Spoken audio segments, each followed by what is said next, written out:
વિસ્તારની ઘટના મોપેડ ચાલકને ટ્રક ચાલકે પાછળથી ટક્કર મારતા ગંભીર ઇજાઓ પહોંચી। પલસાણા વિસ્તારમાં આજે એક કરુણજનક અકસ્માતની ઘટના સામે આવી છે, જ્યાં મોપેડ પર જતી વ્યક્તિને પાછળથી ટ્રકે ટક્કર મારી દેતા તેનું ઘટના સ્થળે જ ગંભીર ઇજાઓ સાથે મૃત્યુ થયું હતું।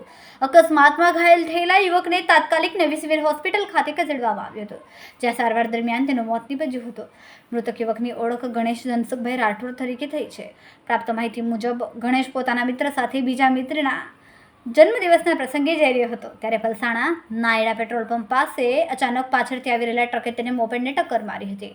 ટક્કર બાદ ટ્રક ચાલક ઘટના સ્થળેથી ફરાર થઈ ગયો। ઘટનાની જાણ થતાં પલસાણા પોલીસ તાત્કાલિક સ્થળ પર પહોંચીને અકસ્માત મોતનો ગુનો નોંધ્યો। પોલીસે ટ્રક તથા ચાલકની શોધખોળ શરૂ કરી છે। અકસ્માતથી ગણેશના પરિવારજનોમાં શોકની લાગણી છવાઈ છે।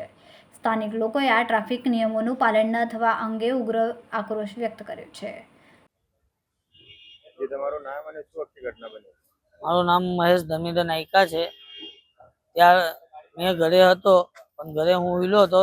ત્યારબાદ મારો ભાઈ ઘરે જ હતો ને ઘરે મારા ભાઈને પેલી છોકરીઓ બોલાવાવી, તો મારી મમ્મી પણ ત્યાં જ હતી। મારી મમ્મીએ પણ ના પાડ્યું એને નહીં લઈ જાઓ, તો પણ પેલી છોકરી 2-3 વાર મારા ઘરે આવી ને એને લઈ ગયા કે મારી બર્થડે છે કે આપણે ફરીને આવીએ, ઉધના જવાનું છે એમ કરીને ડાયરેક્ટ એ લોકો આપણે પલસાણા હાઈવે પર લઈ ગયા ને એના પલસાણા હાઈવે પર ગાડી ડ્રાઇવિંગ આવડતી નથી। હાઈવે પર કોઈ દિવસ ડ્રાઇવિંગ કરી બી નથી।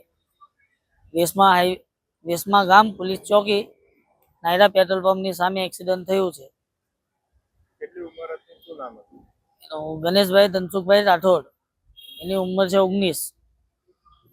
શું હવે તમારી માંગ છે? ટેમ્પો ચાલક ભાગી ગયો છે? ટેમ્પો ચાલક જ્યારે સ્પોટ પર એક્સિડન્ટ થયું ને તો એને માર્યો ને પેલા પબ્લિક લોકોએ, તો ત્યાંથી એ ભાગી ગયો। કાલે હું ત્યાં ગયેલો હતો વેસમાં, તો મને ત્યાં એવું સાંભળવામાં આવ્યું છે કે ટેમ્પો ને એનું લાયસન્સ બધું જમા કરેલું છે।